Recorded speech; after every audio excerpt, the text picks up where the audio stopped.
भाग रही थी सीमा हैदर, तभी एटीएस की पड़ गई नजर, दौड़ाकर पकड़ी गई, हो गई गिरफ्तार। गुप्त ठिकाने पर हो रही पूछताछ, योगी आदित्यनाथ के पास पहुंच गई थी फाइल, तभी एटीएस को मिली खुली छूट। 4 पासपोर्ट, फराटेदार अंग्रेजी, पश्तून होकर भी शुद्ध हिंदी बोलना। पकड़ी गई चोरी वो 5 वजह जिससे सीमा पर शक गहरा हुआ। 4 बच्चों की अम्मा नहीं, पाकिस्तानी मॉडल निकली सीमा गुलाम हैदर। आखिरकार खुल गई पोल, जासूसी के लिए हुआ सचिन का इस्तेमाल। सीमा गुलाम हैदर उर्फ सीमा सचिन उर्फ सामिया रहमान, एक सीमा के कितने नाम। वो कहने के लिए पश्तून है, लेकिन पश्तून कभी शुद्ध हिंदी नहीं बोल सकते।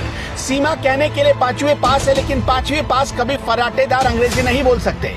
वो कहने के लिए 4 बच्चों की अम्मा है, लेकिन उसका डीएनए उसके ही बच्चों से मैच नहीं कर रहा। कोर्ट ने कहा था कि सीमा हैदर बिना उसकी परमिशन के अपना लोकेशन नहीं बदल सकती, लेकिन सीमा हैदर अपने ग्रेटर नोएडा के घर से गायब है। ये सिर्फ संयोग नहीं बल्कि एक प्रयोग है। सीमा पर अब शक गहराता जा रहा है, और जैसे ही उसकी असली फाइल और नोएडा पुलिस की चिट्ठी योगी आदित्यनाथ के पास पहुंची, वैसे ही योगी इस पूरे मामले में सुपर एक्टिव हो गए।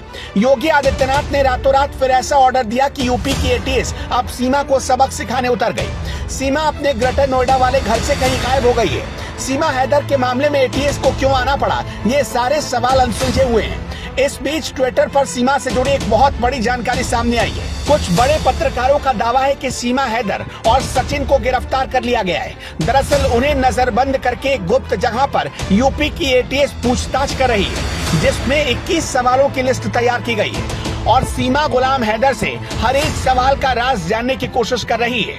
इसके अलावा कुछ और जानकारियां सामने आई है। सीमा हैदर पाकिस्तानी आर्मी की सदस्य है। वो एक पाकिस्तानी मॉडल भी है। वो पाकिस्तानी आर्मी से प्रॉम्प्ट होकर खुफिया एजेंसी ISI में भर्ती हुई, जिसका लक्ष्य भारतीय युवक को अपने प्रेम जाल में फंसाकर भारत में बसने का था। बाद में वो दलालों को पैसे खिलाकर आधार कार्ड और दूसरे दस्तावेज बनवाती, और उसके बाद भारतीय आर्मी में भर्ती होकर गुप्त सूचनाएं पाकिस्तान को ट्रांसफर करती।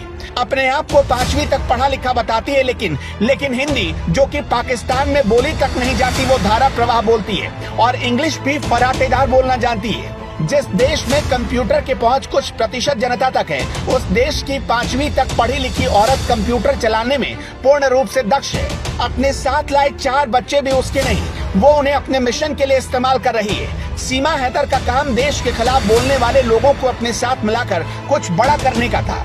सिर्फ इतना ही नहीं, दिल फेंक हसीना सीमा हैदर के कितने आशिक, अब इस पर भी सवाल खड़ा होने लगा है। जी हाँ, सीमा का पति गुलाम हैदर दुबई में रहता था, लेकिन पाकिस्तान में सीमा हैदर के एक नहीं बल्कि 4 आशिक हैं। सीमा हैदर का पति गुलाम हैदर जब दुबई में सीमा हैदर के लिए मेहनत मजदूरी कर रहा था, तब सीमा के घर एजाज उसके बच्चों को संभालने के लिए आता था। इतना ही नहीं, उसके साथ सीमा की तस्वीरें अब सोशल मीडिया पर वायरल हो रही हैं। वहीं सीमा का एक और पूर्व प्रेमी ओसामा भी मीडिया में आकर काफी कुछ खुलासा कर चुका है। उसी ने बताया कि सीमा सचिन के लिए नहीं, क्रिकेट के लिए भारत आई है। वहीं सीमा हैदर के भारत आने के बाद से ही उसके खिलाफ जहां भारतीय जांच एजेंसियां हर एंगल से जांच कर रही हैं, और पाकिस्तान में भी सीमा को लेकर लोगों में भारी गुस्सा है। पाकिस्तान से धमकियां भी आई हैं कि अगर सीमा वापस पाकिस्तान नहीं गई तो भारत में 26/11 जैसे हमले होंगे। इसके साथ ही सीमा हैदर को बलूच डाकुओं ने भी धमकी दी है, अगर वो नहीं आई तो पाकिस्तान में हिंदुओं के मंदिरों पर हमला बोल देंगे, और ये सिलसिला शुरू भी हो चुका है। अभी जांच चल रही है और सीमा से लगातार पूछताछ भी। वहीं सीमा हैदर पूरी तरह से सचिन के लिए हिंदू बन चुकी है। वो दावा करती है कि उसने तुलसी पूजन भी शुरू कर दिया है, राधा नाम का पटका पहनती है, और इतना ही नहीं, सीमा मंदिर भी जाने लगी है, और शिवरात्रि का उसने व्रत भी रखा। लेकिन देखना होगा कि सीमा का धर्म परिवर्तन वाला हथकंडा कितना काम आता है। योगी आदित्यनाथ की नजरों में टिकी सीमा क्या इन सभी हथकंडों से बच पाती है या नहीं।